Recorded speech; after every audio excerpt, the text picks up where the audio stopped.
I would like to make you aware that this meeting is being live streamed by the Council's YouTube channel. Please ensure that any mobile phones are switched to silent. So welcome to those who are watching at home. I would also like to outline some of the housekeeping arrangements. If you wish to speak, please do so. Um, indicate to me to do so. To enable your microphone, press the middle button that will turn green and the microphone will light up red at the top to indicate that this has happened. Please remember to press the middle button when you have finished speaking, as it is particularly important that all members use their microphone so that the audio can be picked up through the live stream. In the event of a fire alarm sounding in the middle of a meeting, please stand and follow the meeting administrator to the meeting evacuation point outside of the building. First, do we have any apologies for absence? Chair, we have apologies from Councillors Dew and Jordan and Councillor Golson if he doesn't make it. Thank you. The first item on the agenda is the minutes. Do we all agree these are the correct record of the minutes from our last meeting?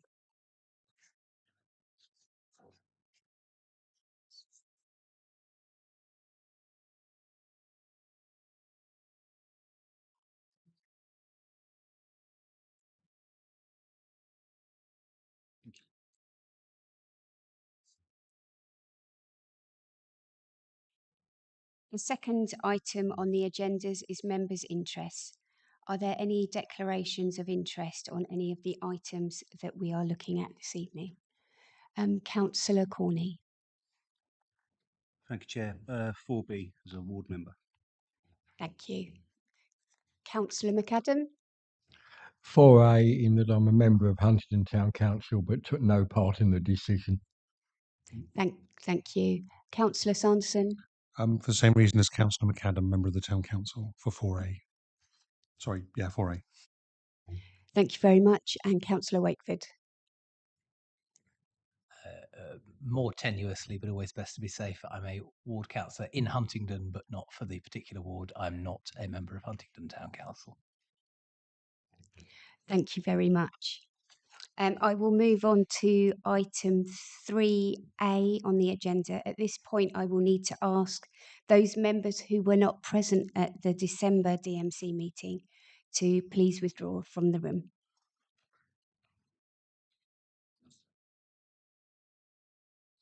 Thank you. We will call you back when we have finished.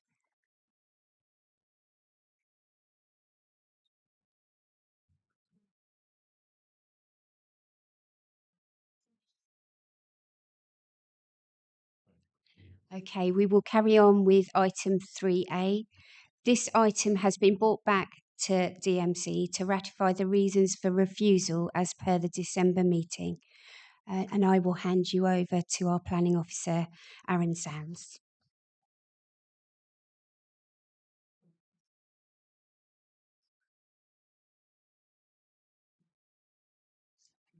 Thank you. Thank you, Chair. Good evening, members. Just to reiterate in relation to the late reps, while as set out in the late reps, while further comments have been received, these are not for consideration at this time. So this application was previously considered by members of the DMC on the 18th of December. Members resolved to refuse the application as per minutes of that meeting. The site location plan is shown here to remind you, site. So following December DMC, a revised NPPF was published. So the main changes as relevant to this application amongst the others set out in the report are shown here on this slide, with the text in blue being the new text that was added in the revised NPPF. In particular, officers would draw attention to para 163 at the top there. Having regard to the reasons for refusal, officers do not consider there is so significant a change in policy circumstance such that this application would need reassessment. Officers therefore recommend members note the NPPF changes, confirm whether they have any further comments and whether the previous resolution remains. Officers also recommend members comment on and confirm the detailed wording of the reasons for refusal as set out on page 13 of your agenda. And for the avoidance of doubt, if members did consider the revisions would change their view in relation to the application, it would be for members to call the application back to a further DMC. Thank you. Thank you very much. So I would like to say that we acknowledge that we have all noted the changes in the NPPF. Can we just raise our hands that everyone is aware of the changes? Thank you. And also, are there any comments for any of our members regarding the changes in the NPPF towards this particular application? Councillor Butler. Thank you, Chairman. Yeah, I've read the new NPPF fairly thoroughly. I don't consider that anything really changes greatly. The new NPF tends to look at more domestic and non-domestic improvements to buildings. I don't think it has any great bearing on this application. If I may, I mean, I could speak more about it, but I don't wish to get in debate on this. I will reaffirm that on page 13, the 4 reasons for refusal are acceptable. And I'd like to once again propose that the application is refused. Thank you, Chairman.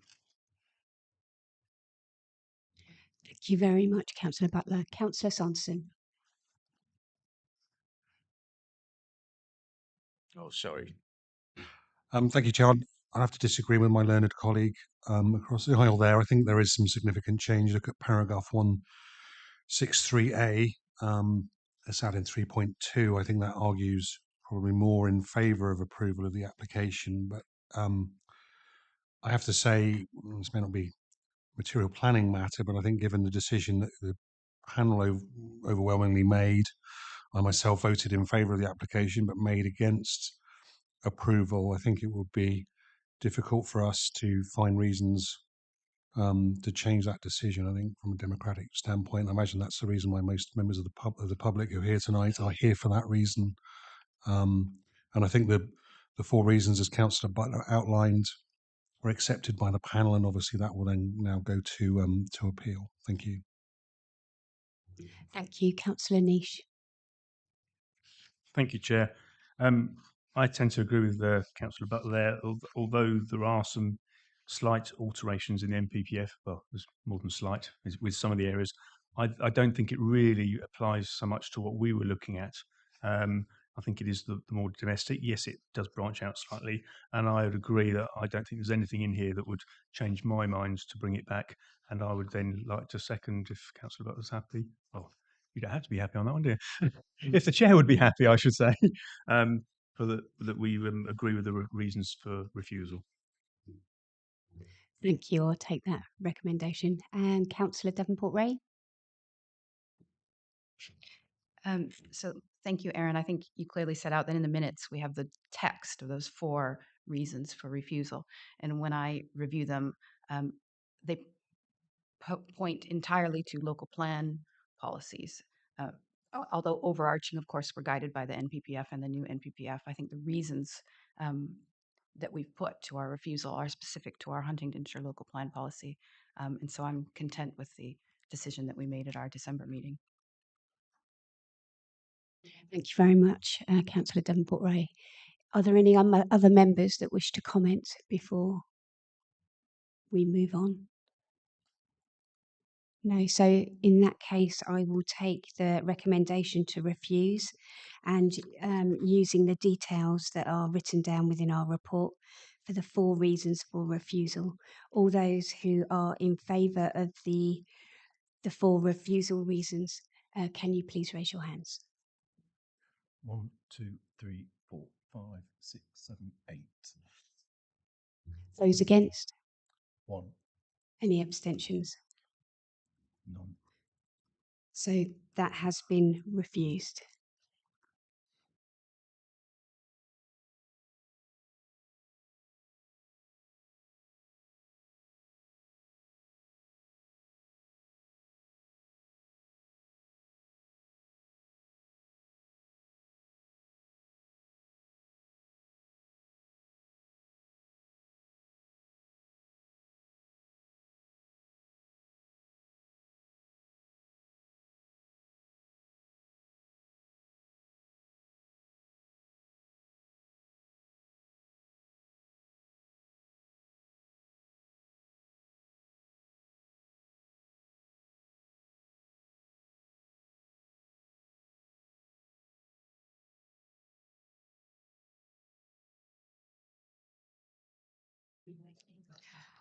Welcome back, members. We will move on to item 4 on the agenda, which is an item in Huntingdon for the change of use from Class F1 to Class E. And I will pass you over to our planning officer, Lewis Tomlinson.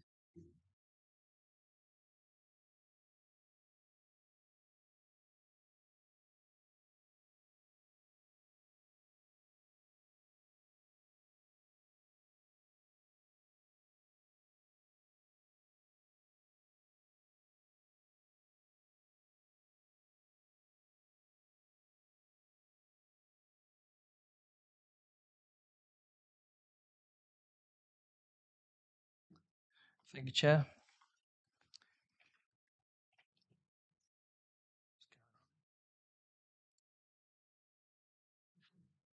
So the application in front of you tonight is 10 Old Houghton Road, Hertford. The proposal is change of use of part of the premises from Class F1 educational use to Class EG3 light industrial and associated improvements to hard standing area, widening of the internal access roads. As you can see the site in front of you outlined in black. The application site is along the southeastern edge of Hertford, eastern side of Huntingdon. The site was historically occupied by the West Anglian Training Association, which operated in what is now use class F1, formerly class D1. They departed some years ago and the site has been vacant. You can see in the shade of pink, kind of to the left, and also up to, yep, just where the mouse is. So that's a listed building. And you've also got the pink shading, which is the conservation area of Hertford. You've got residential properties to the northwest and also to the west. You've got fields then to the north and east and to the south.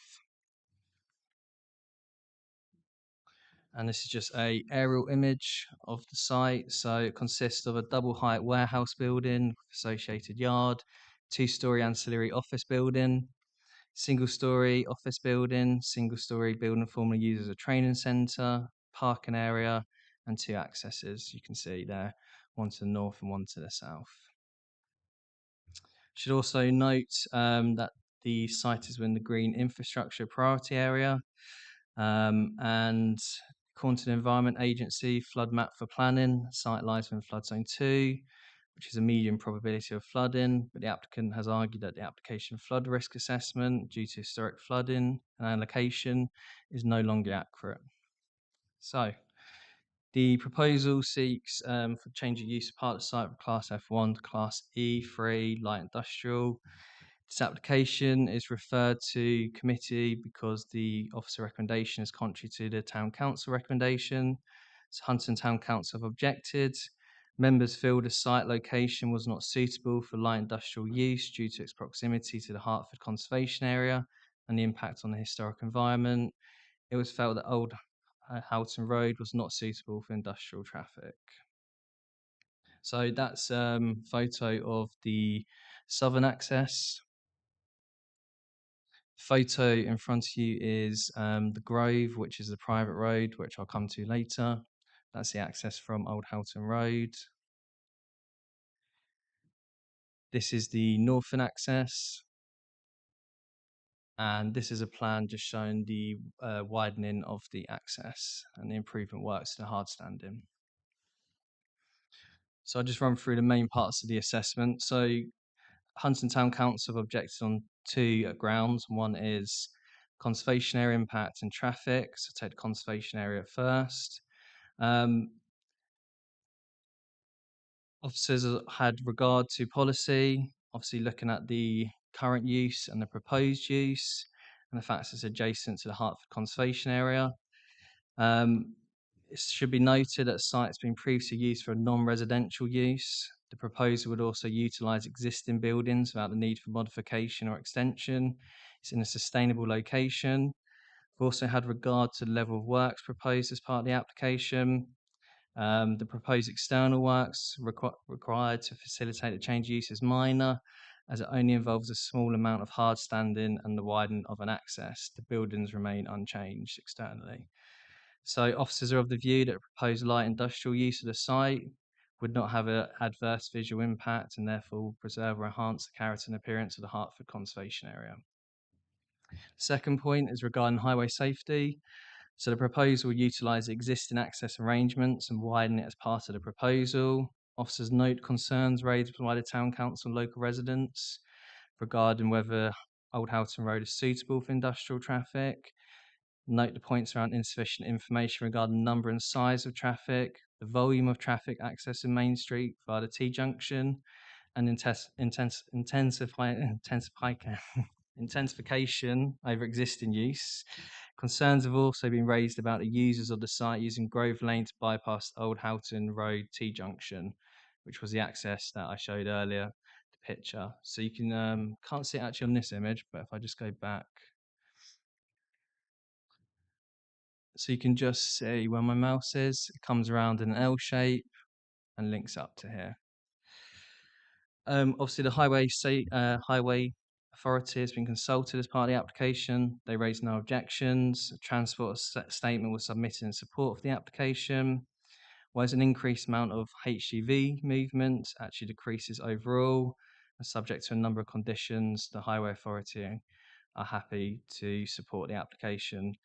In terms of the Grove Lane and the bypass in the Old Houghton T-junction, the Highway Authority has not raised any concern with this, and as outlined in the report, officers do not consider condition to control this would meet the 5 tests.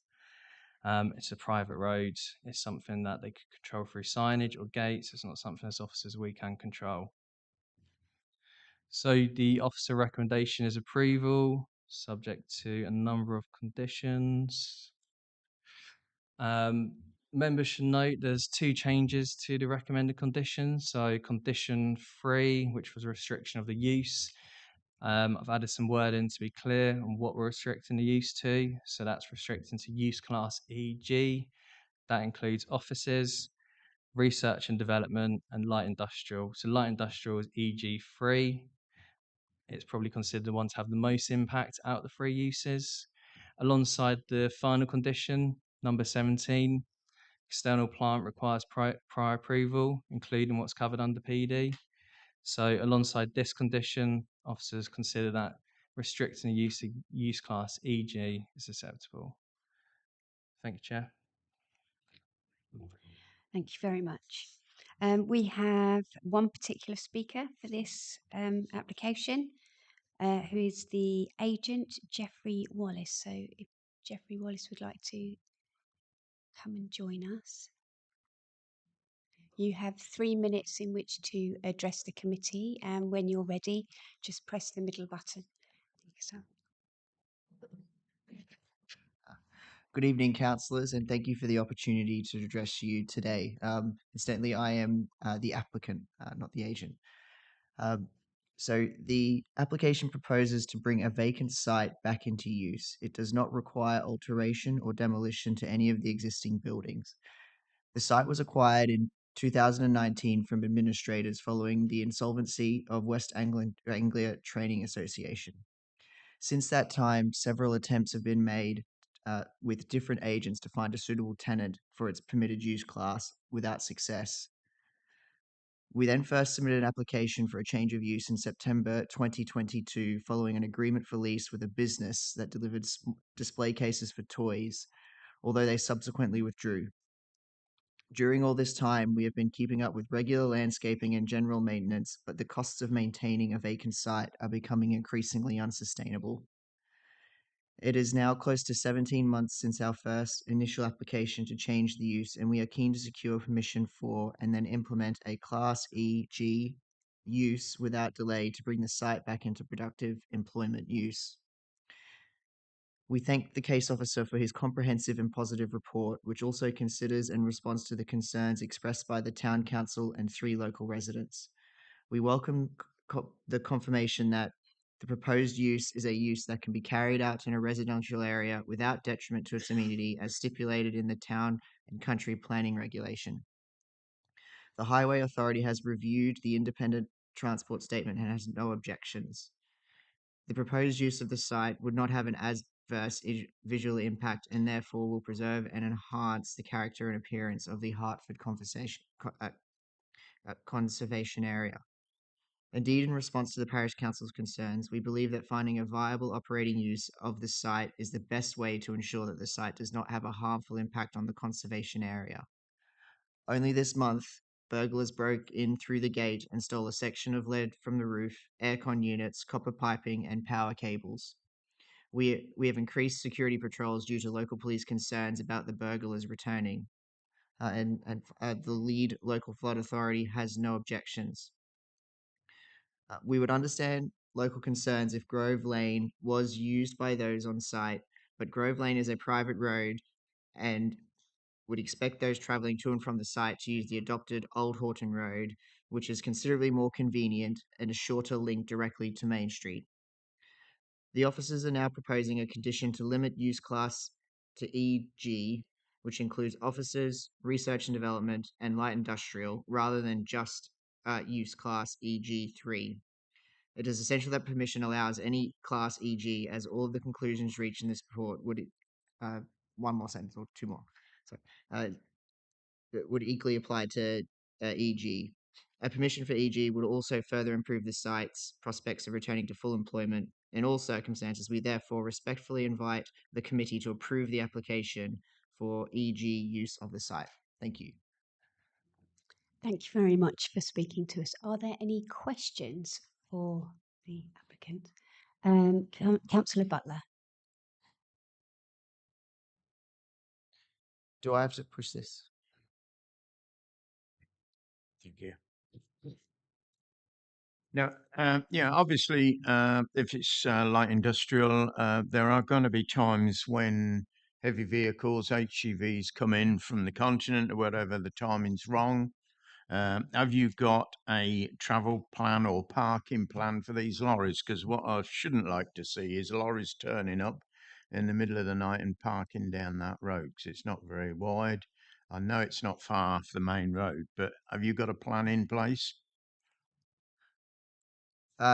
Yes, one of the conditions from the highways authorities is that we build a new gate set back 17 meters from the road in order to fit a lorry off the street. And there is 46 parking spaces on site already. A truck will be able to enter the site and leave the site in a forward gear. A vehicle could park on the site itself if outside these times. Because 17 meters is not that, you know, what we've got lorries that are 60, 70 foot long. So, you know, you need a fair bit of room. Yes, with the gate open, the truck could drive directly into site. One of the proposed conditions is to restrict the operating hours between 7 a.m. and I believe 11:30 p.m. I don't remember the exact times, but there is a time of day restriction. Thank you. Councillor Davenport-Ray. You mentioned the conservation area, but this site is also within the Ouse Valley Landscape Character Area. And part of our local plan policy it describes how we wish to protect some of these landscape areas. In what ways do you think the plan you have for the site is sympathetic to the Ouse Valley Way and the natural characteristics of that area? We've included in our application an ecological report. There are some proposals in there which are going to be added to the conditions. Things like including installation of bird boxes. There is included in the application the removal of one tree, but this will be the only removal.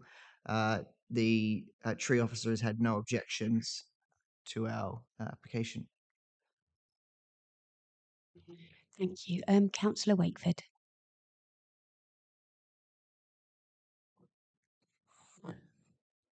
Thank you.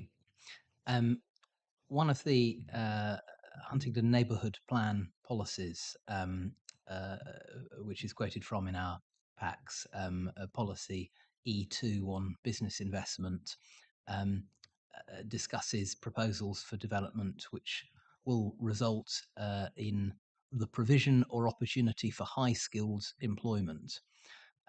Assuming I'm in order with this question, I wonder if you're in a position to comment on the expectations we can have around the nature of the employment and whether you feel it meets a definition of high skilled to fit into the neighbourhood plan definition that I've just quoted from.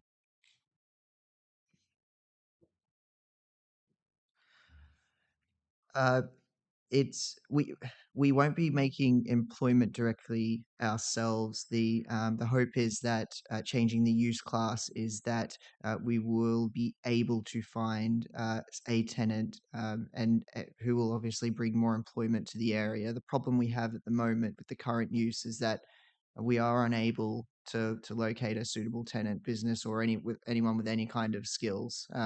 We run the risk of it continuing in perpetuity, being vacant and falling into dilapidation. We want to salvage the site, and we feel this is the best opportunity we have. Are there any other questions for this applicant? There are no other questions, so thank you for joining us this evening. We will move on to questions of clarification for our planning officers. Are there any members that wish to? Councillor Sanderson. Thank you. Thank you, Chair. I just wanted to clarify the issues over the Grove. I'd forgotten actually, of course, it is a private road. Is that advice from the County Council then that it's not possible to have a condition on a private road? It's obviously not public highway, so that perhaps the laws wouldn't apply in the same way?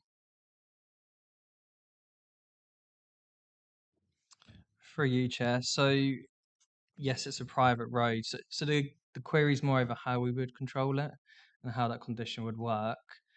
The main concern around that is that it wouldn't meet the 5 tests. So paragraph 7.29 of the report deals with this. But the main concern is how would we enforce a condition that stops them from using Grove Lane. I'm not sure any condition stopping the use of a certain road is enforceable. You have certain traffic management plans and construction management plans, but this would be looking at the actual lifetime of the development, not a short construction period, which is much easier to control. So the simple answer is it wouldn't meet the 5 tests. That's the officer opinion. Are there any other questions of clarification? Councillor Wakeford.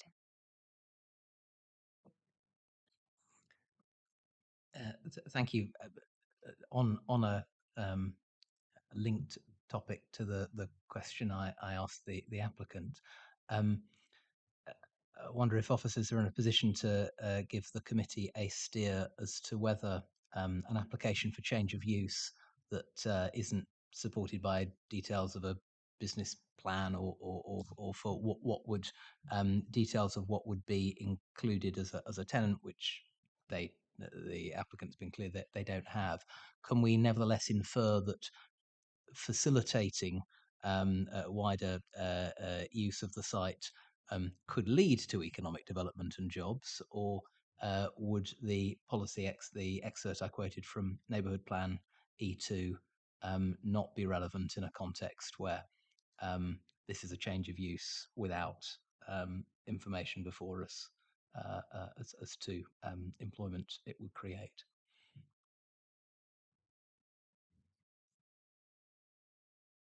That's right, for you, Chair. So I think taking into consideration the condition, the clarification that we've made to restrict the use to EG, that includes office and research and development as well as light industrial.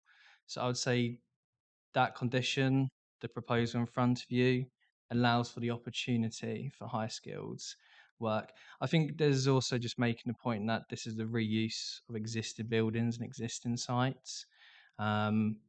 Yes, the previous use was a training centre, but this proposal is for employment use, and it definitely, as officers have outlined in the report, would comply with E2 of the the neighbourhood plan.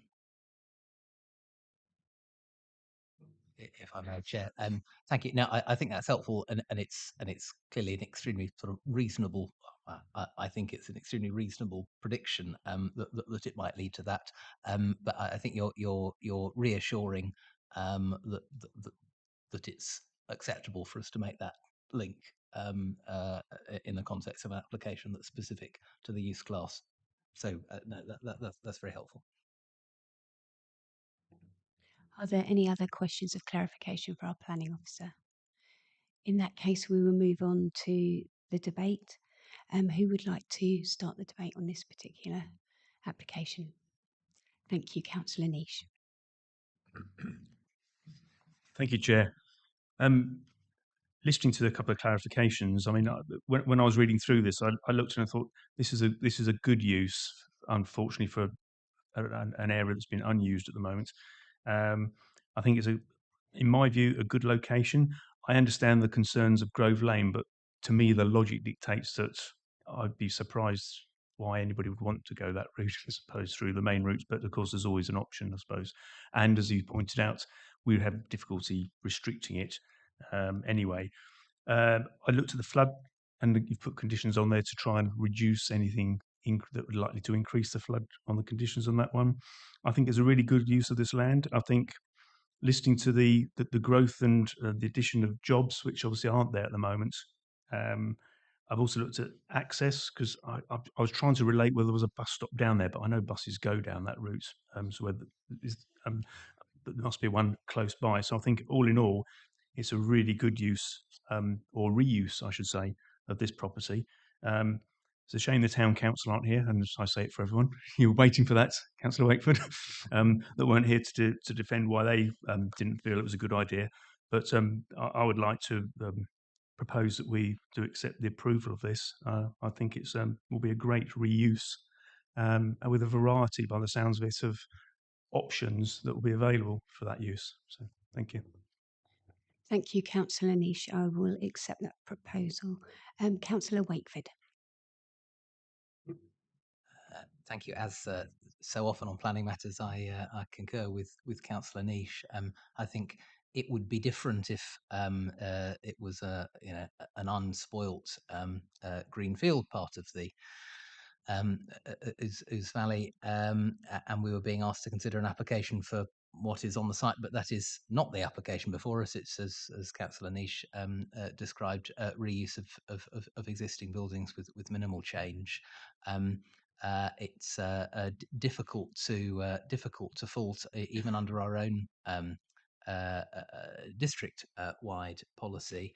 I agree it is unfortunate we don't have a representative from Huntingdon Town Council whose objection to this has caused it to come to committee to discuss points around the Huntingdon neighbourhood plan that they set, because as I read particularly plan plan policy E1,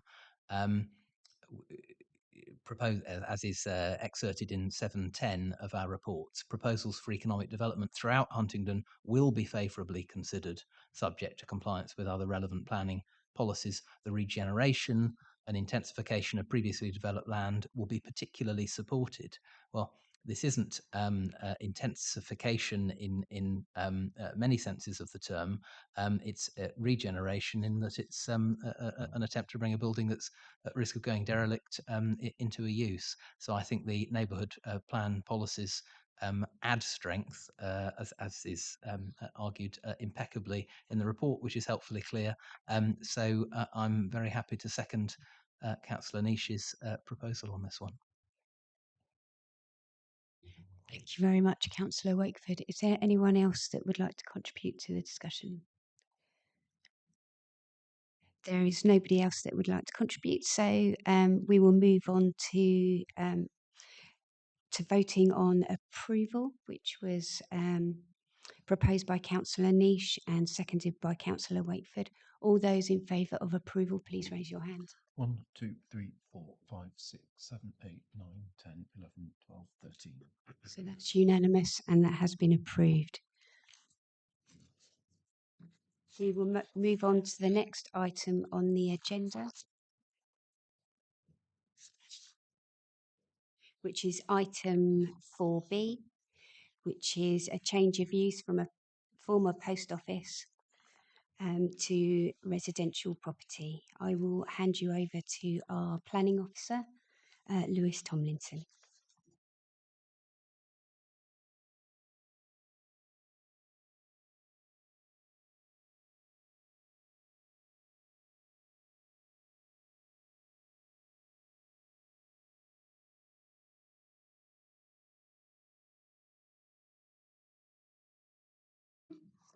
Thank you, Chair.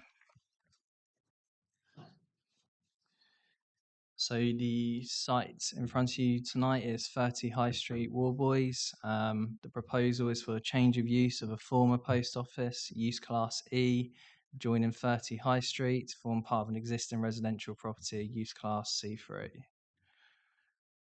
So you can see the site outlined in black in front of you. The application site is located on the southern side of High Street, Warboys. It's currently 47 square meters of Class E floor space adjoined to the residential dwelling, 30 High Street, Warboys. Was previously used as a post office before the post office relocated elsewhere in the village. More recently, the site was used as a hardware shop, after which its commercial use ceased. The application site lies within Warboys Conservation Area. Grade 2 listed building 26 High Street is located immediately to the west, and a Grade 2 listed war memorial is located to the northeast. So that's a photo of 30 High Street, Warboys. So you can see obviously the main dwelling there on the left-hand side, and the single-story element is the shop to the right-hand side. It's just a more straightforward photo. So you can see there's the shop area on the right-hand side, the single-story element. So this application is referred to DMC because officer recommendation is contrary to the parish recommendation. Warboys Parish Council support the application for reasons that there's been no resident objections and the building appearance remains unchanged. Members should also know that officers have received one letter of support since the update report has been published. So that's the plan. So you can see outlined in red is the shop area. You can see how interlinked and unique situation it is. Very common for a post office and a postmaster to be very interlinked like this, to share one space, being a mixed unit. So the main part of the assessment is against LP22. Cover this in detail in the report, but I'm just going to highlight the main parts for members tonight. So policy LP22 is local services and community facilities. It covers a wide range of different local services and facilities, and members should note that evidence base will vary from case to case.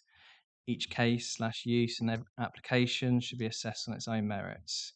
For example, fuel filling stations are very different from public houses, and public houses are very different from a public hall community facility.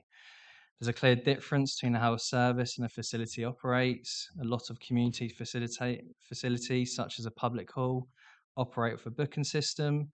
Customers would book ahead of time and wouldn't allow just people to turn up to use the facilities. In such case, you'd be able to quantify the demand for a facility and establish if there's insufficient community use for its continuation due to a number of bookings over a time period.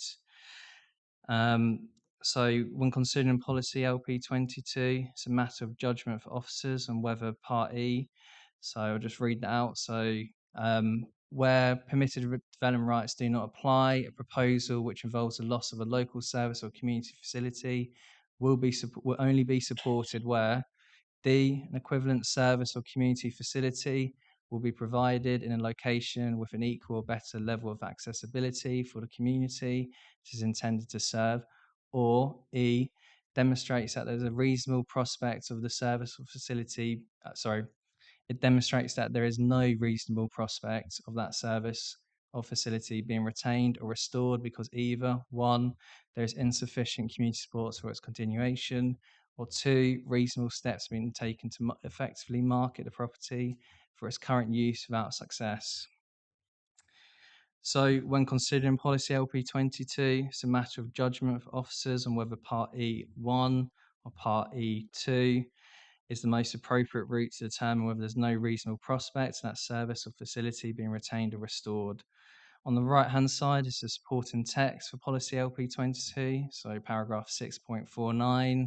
Within that, there's a line that clearly indicates for commercially run facilities such as local shops and pubs, the council considers that a robust marketing exercise is the most transparent way of demonstrating that such facilities are no longer viable. So the supporting text in officer's view, it's clear that for commercially run facilities such as shops, that marketing must be undertaken to demonstrate there's no reasonable prospect of it being retained.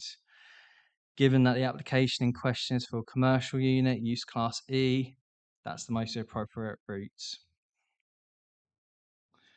So the officer recommendation is refused for the following reason. The proposal has failed to demonstrate that the site has been effectively and robustly marketed for its current use without success. To demonstrate there's no reasonable prospect of that service or facility being retained or restored. Subsequently, the application has also failed to demonstrate that the loss of the commercial site will not undermine the settlement's role in the provision of services. The proposal is therefore contrary to policy LP22 Part E2 of the local plan. Thank you, Chair. Thank you very much. We will move on to our speakers for this particular application. We have 3 speakers. Our first speaker is Councillor Jeff Willis, who is a member of Warboys Parish Council. Welcome and thank you for joining us this evening. You have 3 minutes in which to address the committee. When you're ready, you can press the middle button. Thank you. The Parish Council has considered this matter over a considerable amount of time, and policy LP22 allows officers to consider whether there's insufficient community support for the continuation of a local service. Surely the fact that the Parish Council supports this application is sufficient evidence to show there's no community support, and this could be the route to accept the proposal. Policy LP22 also allows officers to consider alternative arrangements rather than requiring the marketing of the property. There is sufficient evidence that there is no demand for retail businesses in the village. For instance, the newsagents was marketed to no avail and is now a residential property.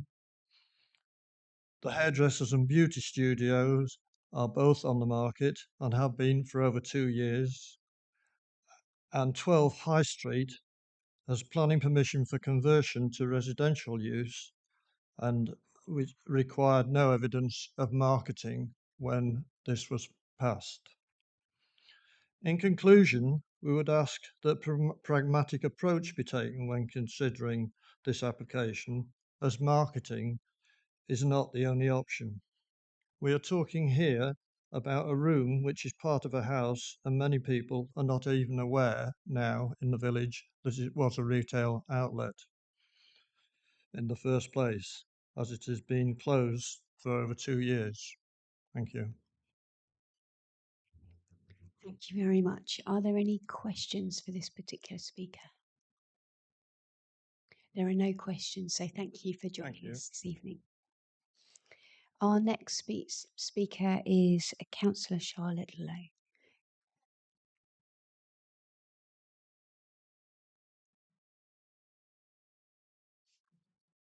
Welcome and thank you for joining us. And when you're ready, you have 3 minutes in which to address us. Thank you. Previously, the owner of 30 High Street, as was a post office / hardware store, had advertised the sale of the shop as it was. And I know because we supported the site shop, hardware store, post office for a number of years before. And they had supported various charities and other organisations as well. I do believe that when you were saying about, I think it's LP 32, I can't remember the number, sorry, 22, all right. about it not being robustly advertised. I do know the previous owners had advertised it for at least 2 years prior to selling it. Because we were talking about it in person and they were just saying there's no demand for it. They had tried to get a shop manager in and apprentices. They weren't able to do so. And as was mentioned by my colleague in the parish council, previous shops have also closed due to reduction of use and not profitable. I think the downfall for the hardware store was when the post office moved to the Spa. And now, unfortunately, there is no demand in Warboys for a hardware store. And yeah, because it was part of the postmaster's house to begin with, it does make sense for it to go back to habitable use, because there's no demand for any shops in the book village, unfortunately. Thank you. Are there any questions for this particular speaker? Councillor Davenport-Ray. Thank you for coming to speak to us, Councillor Lowe. We're going to determine the specific application before us, but I know you've been to speak to us before on similar applications, and the speaker before you talked about a series of commercial areas on Warboys High Street becoming residential. As the ward councillor, is that a topic that concerns you at all, a continuing trend of loss of commercial properties? I'm just looking at LP 22, and the reasons why it's here is to try to prevent something like that from happening. I'm wondering your opinion. Yeah, I think it's what's happening in the whole of the UK. High streets are declining. You've got a lot of hardware stores, trade shops elsewhere. And I think it's difficult because, hairdressers, all different types of shops that are in Warboys are struggling because the prices are higher than the mainstream shops, shall we say.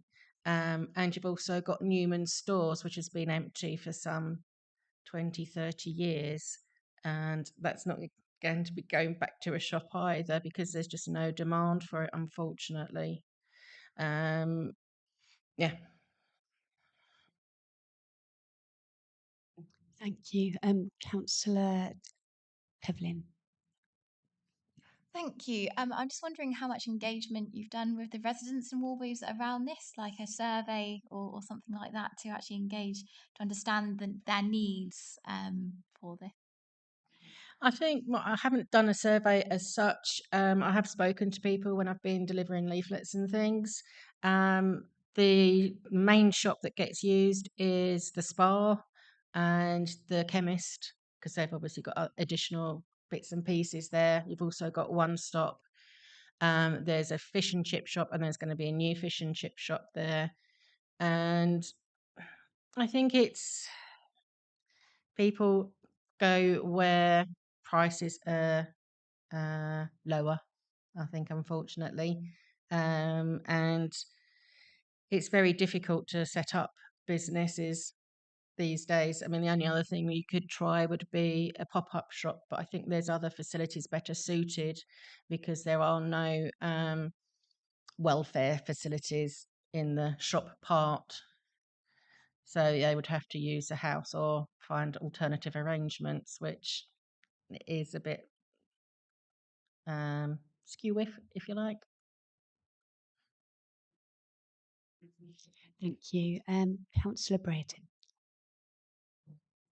Good evening. You mentioned that the previous owners, how long have the present owners had the shop? I believe a year and a half. So, and I know the previous owners were really struggling to find someone because he wanted to retire some years before they sold the place, because they were trying to find a store manager, if you like, or an apprentice. They couldn't even get an apprentice to come and work there. So that's how much they struggled to sort of fill the position of a hardware shop.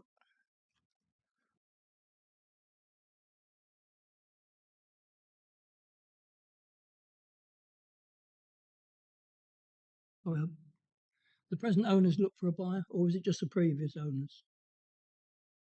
I do believe they have tried. I'm not sure how long it was advertised for, but everybody, I think it's one of those situations, isn't it? I suppose I know I can definitely speak for the previous owners because I was talking to them near enough once a month, maybe more. But yeah, I think it was sold with change of use. I'm not sure what else has happened since then, unfortunately. So, Councillor Lowe, our next speaker might be able to answer that for you. Hopefully they will but we've be. just got one more question. Councillor Tevlin. This might be applicable to you or the next speaker, but it's just considering, have you considered the impact of COVID in terms of the lack of apprenticeships and the current state of the economy then versus now? Because it might now be a different picture. Yeah. Obviously, COVID was in 2020, 4 years ago. And I think that basically the fate of the hardware store was sealed when the post office was moved to the Spa. Because obviously the Spa could offer longer opening times. And I believe that was 2021, 2020, they got that. Brilliant. Thank you very much, Councillor Lowe. We need to make sure that we keep the questions to clarification towards the application that's going ahead. Thank you very much for answering those questions for us. We have another speaker who is Ed Durrant, who is the agent for this particular application. Welcome, and you have 3 minutes in which to address the committee. Thank you. We welcome members having the opportunity to determine this application and understand the officer's position. Hopefully, a common sense approach can be taken. The committee report confirms that each application must be determined on its merits. The specifics of this case are unique to 30 High Street, which only functioned as a shop by sharing services of the adjacent dwelling, our client's family home. This would not continue if it were to be sold or let independently. Accordingly, the cost and space implications of providing the necessary services and facilities for modern employment use are likely to be prohibitive. One way to overcome this would be through our client marketing the unit together with their family home. This would not be reasonable, especially as the supporting text of Policy LP22 allows alternative arrangements to establish if there is any realistic prospect of maintaining the services or facilities in particular circumstances. The particular circumstances of this unit, its size and lack of services and facilities would allow the council to accept an alternative arrangement to marketing without setting a precedent. However, whether weight is attached to the logical arguments why a marketing exercise would be pointless is a subjective matter. What should not be a subjective matter is the interpretation of Policy E, Part E of Policy LP22. Part E allows applicants to demonstrate there is no reasonable prospect of a service or facility being restored because either there is insufficient community support for its continuation, or reasonable steps have been taken to effectively market the property for its current use without success. You have heard from the Warboys Parish Council and one of the members of the Warboys Ward, who represent the community and support the application. If there were concerns within the community about the application, this support would not be forthcoming. The council has the evidence to approve the application based on there being insufficient community support for the restoration of the former shop. Unfortunately, the policy is being interpreted as requiring a marketing of the property, without weight being attached to the views of the community. This is not how the policy is drafted or should be interpreted. If the application were to be refused, then it would not result in the restoration of a shop. This is part of our client's family home, and they have no interest in renting or selling it. Whilst neighbours have not commented on the application, they would not want to experience the adverse impacts of parking, noise and disturbance that would come from the restoration of a shop in this predominantly residential area. It is not in the public interest to refuse this application, and there would be no harm to policy LP22, as the specifics of this former shop unit are unique. Therefore, it would not set a precedent for other applications, especially as the council has evidence to approve the application based on there being insufficient community support for the restoration of this shop in accordance with policy LP22. Thank you. Thank you very much. Are there any questions of clarification for this particular speaker? Councillor Mockpool. Thank you, Chair. I just wanted to ask, when the property was sold to the current tenants, the current people, was it marketed as a commercial property, like a mixed use? Sorry. I mean, this is a crux of the matter from a planning point of view, the mixed use of it, in that our client submitted an application. If it were simply a Class E unit, which it has been described as, but it's not, then they could use permitted development rights to actually convert it to a residential property. And obviously we wouldn't be here today. The fact of the matter is, because of its, I say, parasitic relationship with the main dwelling house, in that all of its water, all of its electricity comes from the main dwelling house, it is classed as a sui generis unit. So it's classed as part of a larger planning unit. And for that reason, when they submitted an application under Class A to convert it from a commercial unit to a residential unit, which is obviously the way government's going in kind of greater use of permitted development rights, that application failed because the officers came back and said, hang on a minute, this is a sui generis. So it was sorry, a long answer to the question, but it was marketed as, I believe, as a mixed use unit. But the intention was obviously to kind of convert it to residential because it had been on the market for so long and it hadn't attracted any buyers for that particular use. Thank you. Are there any other questions or clarification? Councillor Davenport-Ray. Thank you. In our LP policy 22, in section E, so the two reasons by which we might consider approving a change, you've spoken a lot about the first reason. The second is around marketing.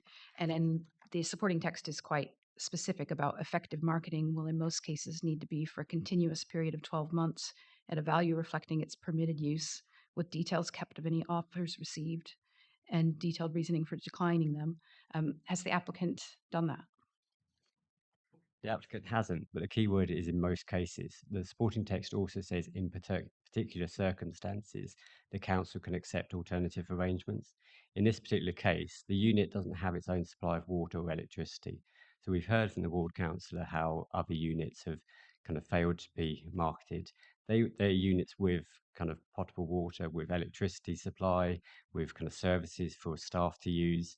This would have none of that, and it's unreasonable for our client to have to provide that. So it would essentially be an empty shell. So you've got to factor in the cost implications of it. Effectively, the point we're making is it would be a pointless endeavour to market the property in this particular circumstances. It's keen to point out that this is unique, and obviously you have to take into account the material planning considerations alongside planning policy. And in this particular circumstance, we believe that an alternative arrangement should be acceptable. Thank you. Thank you. Councillor Wakeford. Thank you. If I may, on the same point, we hear that you've suggested that because there aren't services and there would be a need for investment, this is a particular case. You mentioned it not setting precedent. I think the implication was that this is unique, though I think that's my word rather than yours. But I was reflecting on the uniqueness of that, and I just wonder whether you feel that it would be completely unique and unprecedented for a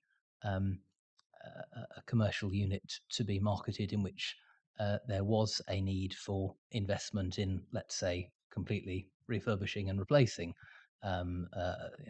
bathrooms, toilets, sinks for a new buyer is the concept of there being a need to spend some money on the services. Is that truly unique and particular in the special sense of the policy? Would be a question I'd invite you to comment on. My answer inevitably would be yes, but obviously I'm not the officer determining the application. I mean, as I said, we've set out our reasons why we believe it would be unique. There's also space implications to all of those. It's not a particularly large unit. Once you start putting in staff welfare, if you'd need kind of kitchenette, toilet facilities, for example, to meet modern staff regulations, you then eat into the actual usable area within the site or within the unit itself. So, as I said, I keep using the word unique, and sorry, we've both used it now, but it does allow officers to kind of make, or sorry, the members of the committee to make an alternative arrangement in this instance. Councillor Wakeford. That's helpful.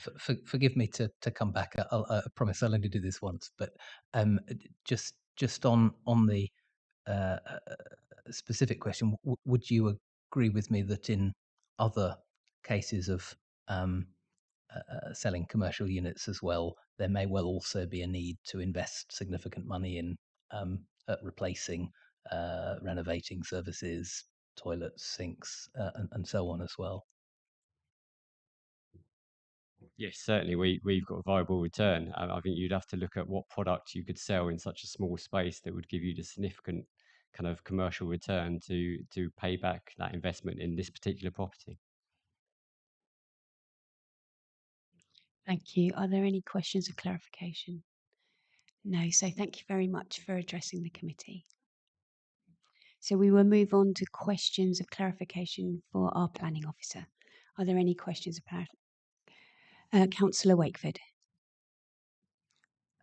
Thank you. I suspect I know the answer to this, but I'm conscious the ward member made reference to attempts at sale in the past.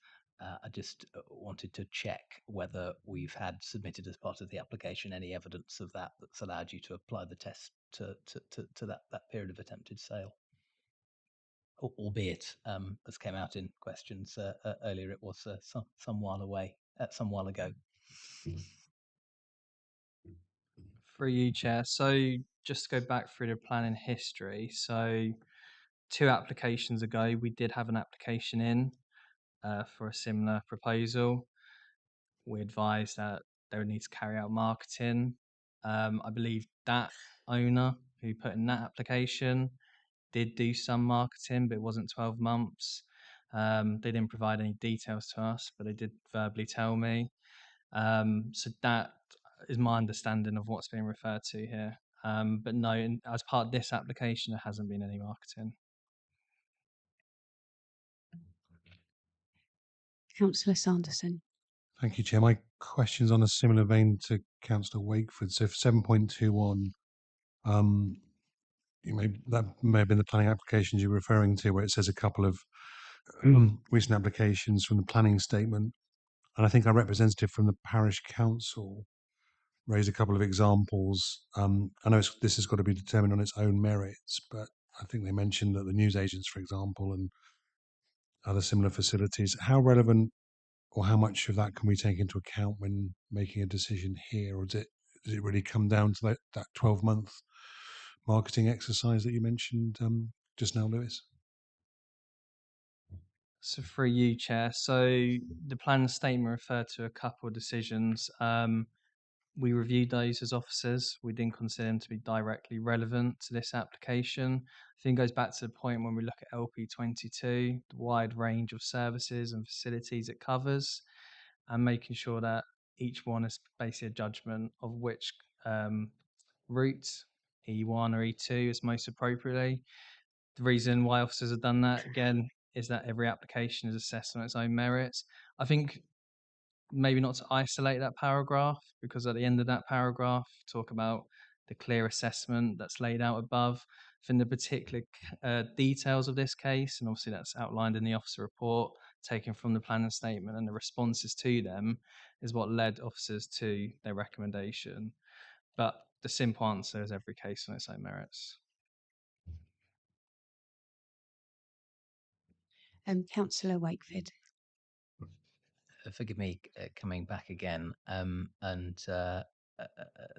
this question may be beyond our ability to answer and the scope of the application, but 712 in the report includes a copy of the planning statement that's submitted in support of the application, making the case alluded to on behalf of the applicant there. Why the alternative arrangements should be considered appropriate per paragraph 6.49 of LP22. The fourth bullet point in the first set of bullet points there in 712 makes reference to advice having been taken on potential marketing and a concern about the price, essentially the market value, and mentions that, which I dare say we may discuss the merits of in debate, but in a few moments. But that bullet point also makes reference to a concern about the potential for the unit to be purchased separately in the hope of a separate residential planning application, planning permission, being able to be secured by a future purchaser.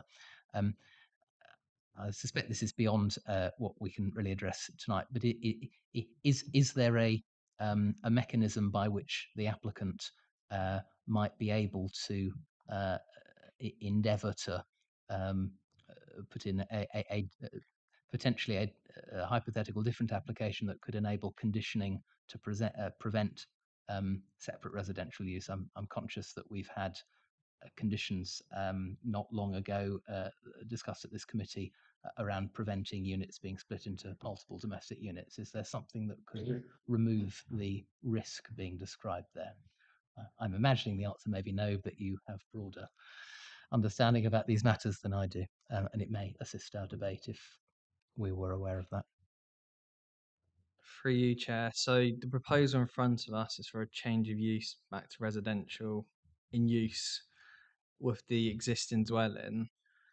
I'm not sure what a condition would achieve, because once we've granted that change of use, it's done. It's not something we could do like on a temporary basis or anything like that. Sorry, I'm not entirely sure, but just while I've got the microphone, paragraph 7.20, officers have put their views across on the alternative arrangements. I think there's two sides of a coin here. I completely understand the applicant's case of the fact that the services are relied on from the existing dwelling, and then that a small unit with further need for services, and also the cost element there.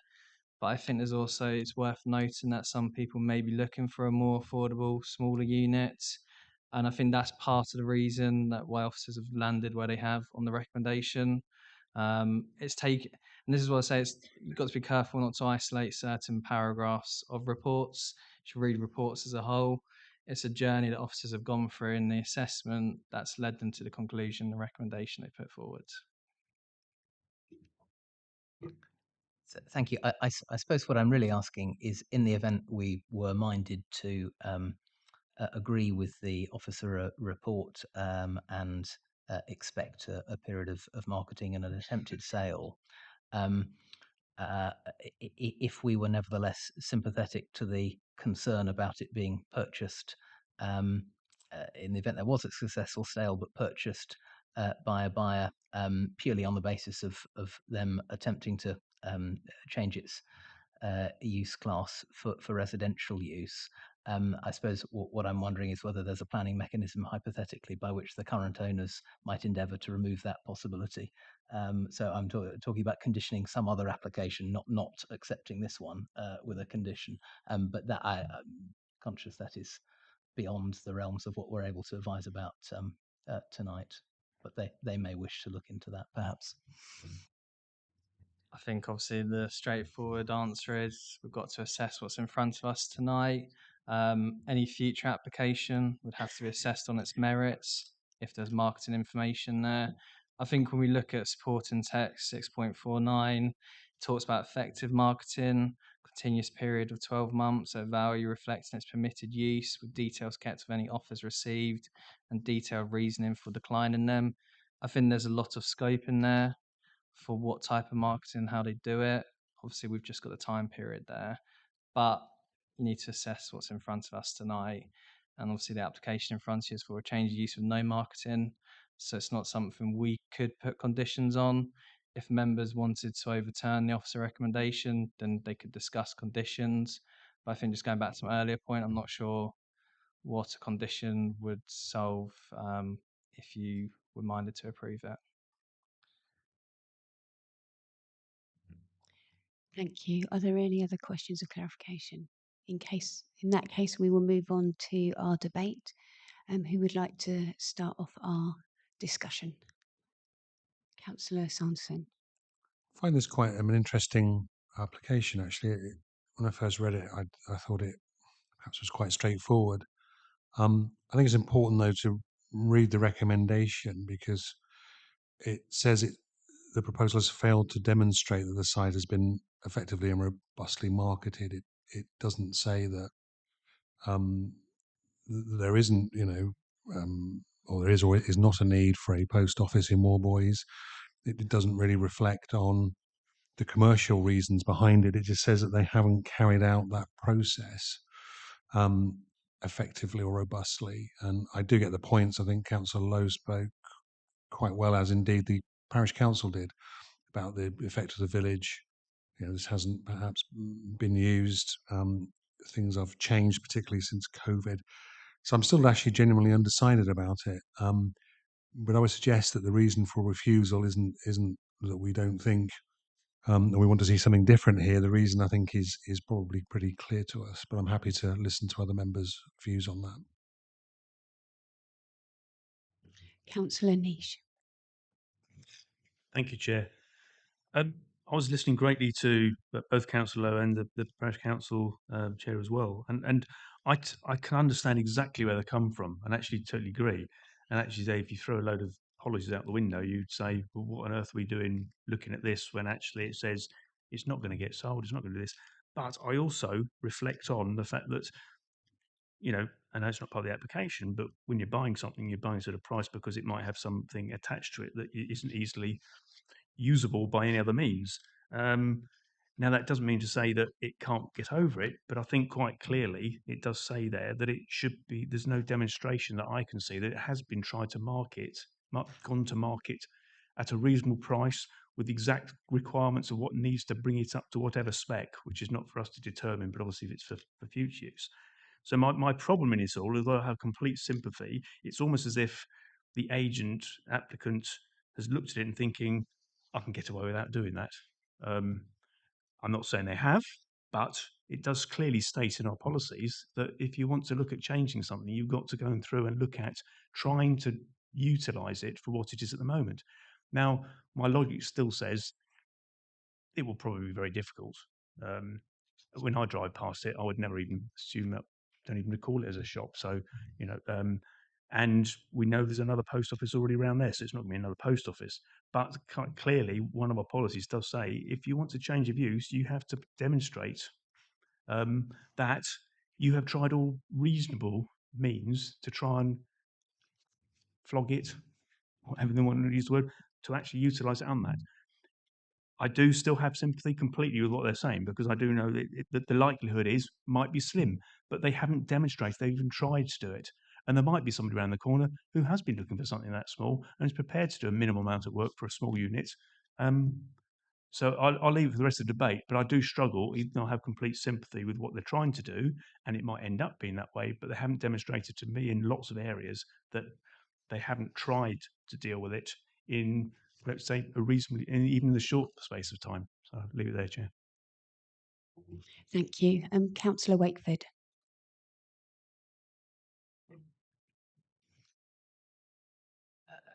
Thank you. I agree with Councillor Sanderson. This is an interesting application and certainly bears more careful and detailed reflection than at first glance this sort of application might appear. But again, tonight, I do agree with Councillor Niche. We have planning policy that specifically seeks to protect community facilities, and it does provide for their loss in the process that we've been walked through according to Local Plan Policy LP 22. It does make clear was it paragraph 69 that for commercial units the transparent approach is the marketing approach. There is, I think that far is clear. The applicant's case seems to be rested on that final sentence about particular circumstances enabling a different approach, and I'm struggling to see what's so particular here as to justify departing from that transparent approach that our policy sets out. I fear Councillor Niche is probably right that it may be unlikely that there's a successful sale or alternative use that this is put to. Councillor Lowe may be quite right that this is the direction of travel across the country, I think she said.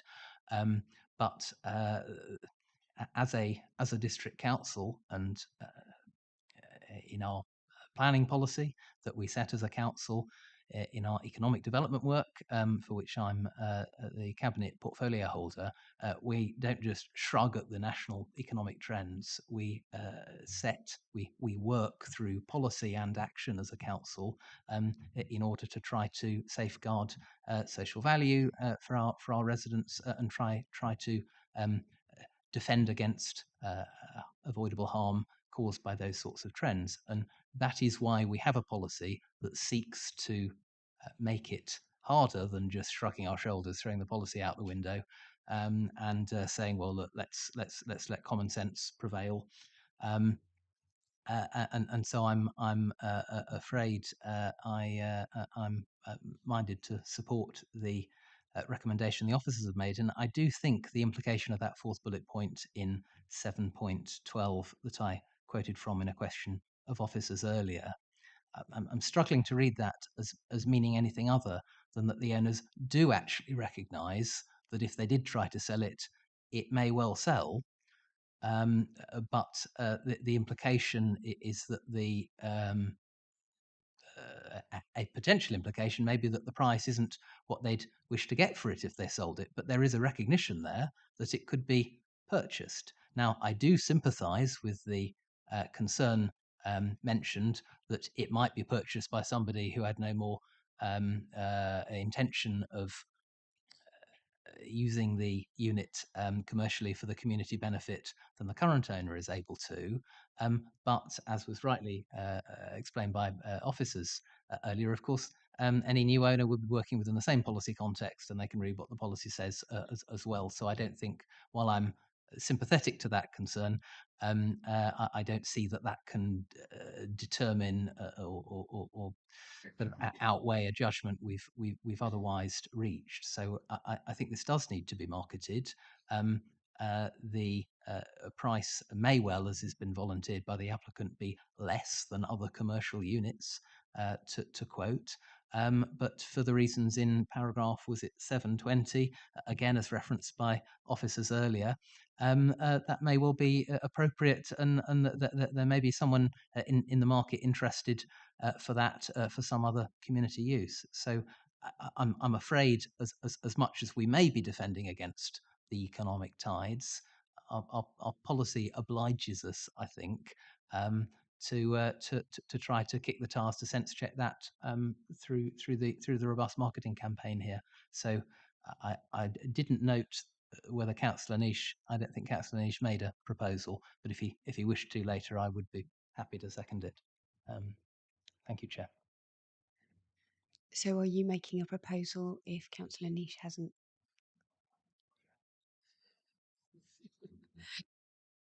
Is there anyone else that would like to? Councillor Butler. Thank you, Chair. Yeah, I think we all agree this will be very difficult to market and set up as a shop again. And with the rest of you, great sympathy for the owner. But the officers are right. If they have failed to demonstrate they've marketed the property robustly, and as Councillor Naish alluded to earlier, you know, we've all probably done this and took a punt and thought, you know, I might get away with it. But the policy's there, and it's a policy that I helped to make many years ago. So I have no hesitation in going along with the officers for refusal. So if you wish to take that, you know, I'm a man, unlike my previous speaker, of few words, but positive. Thank you. I will take that as a proposal. Thank you. Councillor Wakeford, do you then want to second that? Lovely. Councillor Mockball.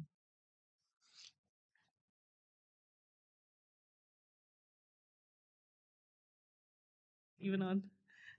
I was going to propose second that proposal, just because I feel like it has been effectively marketed, because the previous owners obviously did market it for that use and someone did buy it for that use. I know it hasn't been marketed recently, but I think it can be again, and that's why I would like to support that. Are there any other contributions to this discussion? If not, I will take Councillor Butler's recommendation for refusal and Councillor Wakeford's second for refusal. All those in agreement for refusal for this particular application? 1, 2, 3, 4, 5, 6, 7, 8, 9, 10, 11. And those against? 1, 2. And any abstentions? So that has been refused. We will move on to item 5 on our agenda, which is the appeals decisions, and our planning service manager will report to us. Thank you. Thank you, Chair. 2 appeals this month. Both were dismissed. The second appeal is quite interesting, and I ask our planning officer just to give you a little bit of background on that one. So this was a hearing back in November for a rural exception site. It was refused under delegated powers because another rural exception site was approved, which met the local needs. The appellant then changed or amended the scheme from local affordable housing to district affordable housing, which was the main discussion at the appeal. The appeal decision, so officers made the case around the fact that 15 dwellings had already been allowed in Alconbury Weston, which is a small settlement with pretty much no services, relying on access to other places such as Alconbury for services, that whether this would be sustainable growth. The inspector agreed with that. Kind of the main headlines of the appeal decision is that there's a question over the sustainability of small settlements when looking at district-wide affordable housing. So it's separate from rural exception sites. Rural exception sites are a local need, an identified local need for a survey. District could be anywhere in the district.